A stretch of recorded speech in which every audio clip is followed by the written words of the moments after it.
আসসালামু আলাইকুম প্রিয় দর্শক, চলে আসলাম আগামীকাল 5 মে মঙ্গলবার 2026 এই মুহূর্তে পাওয়া নিম্নচাপ, ঘূর্ণিঝড়, মেঘবৃষ্টি, কালবৈশাখী, শিলাবৃষ্টি এবং আবহাওয়ার গুরুত্বপূর্ণ সংবাদ নিয়ে। এবার আবহাওয়ায় আসতে চলছে বিরাট বড় পরিবর্তন। আবারও দেশের বিভিন্ন জেলায় তীব্র ব্যবসা গরম, বিক্ষিপ্ত বৃষ্টিপাত এবং বঙ্গোপসাগরে নতুন ঘূর্ণিঝড় নিয়ে আবহাওয়া অধিদপ্তরের বিশেষ সতর্কবার্তা। ইতিমধ্যে দেশ থেকে বিদায় নিয়েছে বৃষ্টিবলয়, কমে আসবে বন্যার ঝুঁকি। ভারী বৃষ্টিতে নষ্ট হয়েছে হাজারো কৃষকের ফসলি জমি। এদিকে চলতি মে মাসের মধ্যেই বঙ্গোপসাগরে তৈরি হতে পারে এক বিশাল বড় ঘূর্ণিঝড়, আঘাত আনতে পারে দুই বাংলার উপকূলীয় অঞ্চলে। তখন আবারও জেলায় জেলায় শুরু হতে পারে ভারী থেকে অতি ভারী বৃষ্টিপাত।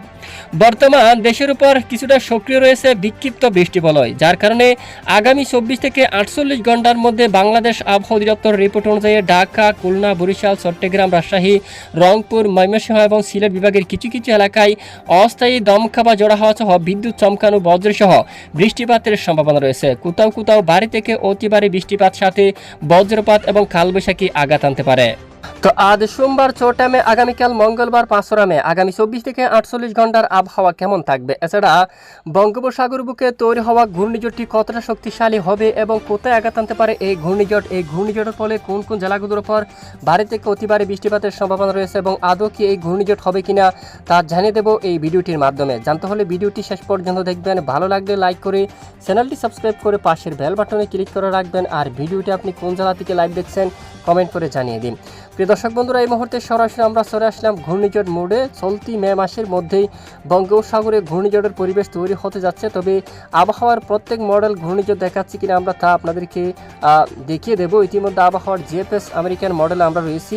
আমরা দেখতে পাচ্ছি একেবারে চলতি মে মাসের 10 তারিখ থেকে শুরু করে চলতি মাসের মাঝামাঝি সময়ের মধ্যে একটি ঘূর্ণিঝড় তৈরি হতে যাচ্ছে, বিশেষ করে আবহাওয়ার জিএফএস মডেল অনুযায়ী। তবে হবে কিনা এখনও সন্দেহ আছে, আমরা কিন্তু অন্যান্য মডেলগুলো আপনাদেরকে দেখাবো।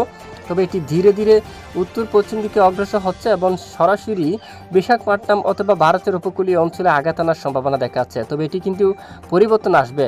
আমরা সরাসরি আবহাওয়ার বিশেষ করে এসিএমডব্লিউএফ মডেলে কিন্তু চলে যাচ্ছি। ইউরোপিয়ান মডেলের রিপোর্ট অনুযায়ী আমরা দেখতে পাচ্ছি, দেখুন চলতি মে মাসের মাঝামাঝি সময়ে ঘূর্ণিঝড় তৈরি হওয়ার তেমন আভাস নেই। তবে একটি নিম্নচাপ সৃষ্টি হতে পারে এবং নিম্নচাপটি পরবর্তীতে ধীরে ধীরে শক্তি বাড়িয়ে ঘূর্ণিঝড়ে পরিণত হওয়ার সম্ভাবনা থাকবে। তবে এখনও পর্যন্ত হাতে সময় রয়েছে, অবশ্যই আমরা জানাবো। বিশেষ করে মূলত 20 তারিখের আশেপাশের মধ্যে কিন্তু তৈরি হতে পারে। তবে নজর রাখতে হবে, এখনও পর্যন্ত অনেক সময় রয়েছে। তো আমরা অবশ্যই আপনাদেরকে জানিয়ে দেবো, সঙ্গে থাকবেন। যদি ঘূর্ণিঝড় তৈরি হয় ধীরে ধীরে উত্তর পশ্চিম দিকে অগ্রসর হয়ে এখান থেকে বাঁক নিয়ে হয়তো বা পশ্চিমবঙ্গ অথবা বাংলার উপকূলীয় অঞ্চলে আঘাত আনতে পারে। তো আমরা নজর রাখছি, অবশ্যই আমাদের সঙ্গে থাকবেন। এই মুহূর্তে আমরা সরাসরি চলে যাব মেঘ বৃষ্টি মোড়ে। ভোর সকাল থেকে দেশের বিভিন্ন এলাকায় বিক্ষিপ্ত আকারে বৃষ্টিপাত চলমান ছিল। ইতিমধ্যে আকাশ প্রায় পরিষ্কার রয়েছে, স্যাটেলাইট ইমেজে দেখা যাচ্ছে দুই বাংলার আকাশ পরিষ্কার রয়েছে। বিশেষ করে কলকাতা সহ পশ্চিমবঙ্গের জেলায় জেলায় আকাশ পরিষ্কার। দুর্গাপুর, বাঁকুড়া, পুরুলিয়া, এদিকে খড়গপুর, কলকাতা, আরামবাগ একদম ক্লিয়ার পরিষ্কার আকাশ। এবং জয়সুর, লোহাগাড়া, খুলনা, সাতক্ষীরা, সুন্দরবন, মঠবাড়িয়া, পিরোজপুর, কলাপাড়া, লালমোহন, এখানে বরিশাল, জালকাঠি, পটুয়াখালী আকাশ একদম ক্লিয়ার। এবং এদিকে রয়েছে বগুড়া, মহাদেবপুর, বালুরঘাট, ঘোড়ারঘাট, রংপুর, ঠাকুরগাঁও, পঞ্চগড়, দিনাজপুর এই সকল স্থানে আকাশ একদম পরিষ্কার রয়েছে।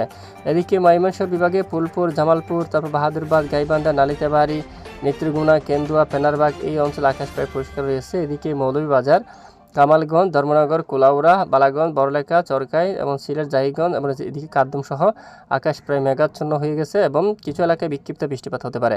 ঢাকা, তারপর এদিকে খুলনা বিভাগের উত্তরাঞ্চল, এছাড়া বরিশাল বিভাগের কিছু কিছু এলাকায়, চট্টগ্রাম বিভাগের কিছু কিছু এলাকায় আংশিক আকাশ মেঘাচ্ছন্ন হতে পারে এবং বিক্ষিপ্ত কিছুটা বজ্রসহ বৃষ্টিপাত হওয়ার সম্ভাবনা রয়েছে। ইতিমধ্যে মেঘ বৃষ্টি মোডের আপডেট আমরা চলে আসলাম। আগামীকাল বিশেষ করে 5 মে মঙ্গলবার নাগাদ সকাল থেকে শুরু করে সন্ধ্যা ও রাতের মধ্যে দেশের উপর বজ্রসহ বৃষ্টিপাত শুরু হতে পারে কিছু কিছু এলাকায়। এরই মধ্যে মেহেরপুর, তারপর আলমডাঙ্গা, তারপর এদিকে কারিমপুর এবং দুমকাল এই এলাকায়, তারপর রয়েছে আজিমগঞ্জ, ব্রাহ্মণপুর এই এলাকায়, বেলডাঙ্গা, তারপর এদিকে রয়েছে রামপুরহাট, শিউরি, বোলপুর, গোছাকারা, দুর্গাপুর এই অঞ্চলে তীব্র বজ্রসহ বিক্ষিপ্ত আকারে বৃষ্টিপাত হতে পারে। দেশের উত্তরাঞ্চলে আকাশ মেঘলা থাকবে। ঢাকা, রাজশাহী, রংপুর, ময়মনসিংহ, সিলেট আকাশ প্রায় দেখুন মেঘাচ্ছন্ন হতে পারে কিছুটা। এরপরে 5 তারিখ নাগাদ বেশিরভাগ জেলায় আকাশ পরিষ্কার থাকবে, তবে পশ্চিমবঙ্গের উপর আঘাত আনতে পারে কালবৈশাখী এবং বজ্রসহ বৃষ্টিপাত। এবং খড়গপুর, ঝাড়খণ্ড, এখানে ঝাড়গ্রাম, চাকুলিয়া, জামশেদপুর এখানে এই যে বিশেষ করে এখানে বেশিরভাগ এলাকায় বাড়িপদা এই এলাকায় জলছাড়া, হালদিয়া ব্যাপক আকার বজ্রসহ বৃষ্টিপাত হতে পারে, সঙ্গে কোথাও কোথাও ভারী বৃষ্টিপাত হতে পারে। কুমিল্লা, ত্রিপুরা রাজ্যের কিছু কিছু এলাকায় বিক্ষিপ্ত বৃষ্টিপাত হতে পারে 6 তারিখ, এবং উত্তরাঞ্চলে মৌলভীবাজার এবং এদিকে রয়েছে বানিয়াচং, তারপর জগন্নাথপুর, পেনারবাগ, নেত্রকোনা, বিশনবাপুর এই এলাকায়ও তীব্র বজ্রসহ বিক্ষিপ্ত আকারে বৃষ্টিপাত হওয়ার সম্ভাবনা রয়েছে। তো এ হচ্ছে বৃষ্টিপাতের সতর্কতা। সেটা বৃহস্পতিবার 7 তারিখ বিশেষ করে চট্টগ্রাম বিভাগের কিছু কিছু এলাকায় বজ্র বিদ্যুৎ সহ বিক্ষিপ্ত আকারে বৃষ্টিপাত হওয়ার সম্ভাবনা দেখা যাচ্ছে। এছাড়া পরবর্তী 72 ঘণ্টায় দেশ থেকে তুলনামূলক বৃষ্টির মাত্রা অনেকটাই কমে গেছে, অনেকটাই কমে যাওয়ার সম্ভাবনা। এদিকে নাগারপুর, শাইলকোপা, ফরিদপুর সহ দেশের কিছু এলাকায় বজ্রবাহী মেঘ তৈরি হয়ে বৃষ্টিপাত হওয়ার সম্ভাবনা থাকবে। দামোহদা, তারপর করচাঁদপুর, আলমডাঙ্গা, মেহেরপুর, কারিমপুর, দমকাল, কাতুয়া, তারপর শান্তিপুর সহ এই এলাকায় এদিকে রয়েছে মৌলভীবাজার, সিলেট, বিশনবাপুর সহ এই অঞ্চলে তীব্র বজ্রবিদ্যুৎ সহ হালকা থেকে মাঝারি কোথাও কোথাও ভারী বৃষ্টিপাত হতে পরের 10 দিনে নতুন কোনো বৃষ্টি বলয় আসার মতো তেমন সম্ভাবনা নেই। তো যদি পরিবর্তন আসে অবশ্যই জানাবো, সাথে থাকবেন। এতক্ষণ আমাদের সাথে থাকার জন্য অসংখ্য ধন্যবাদ।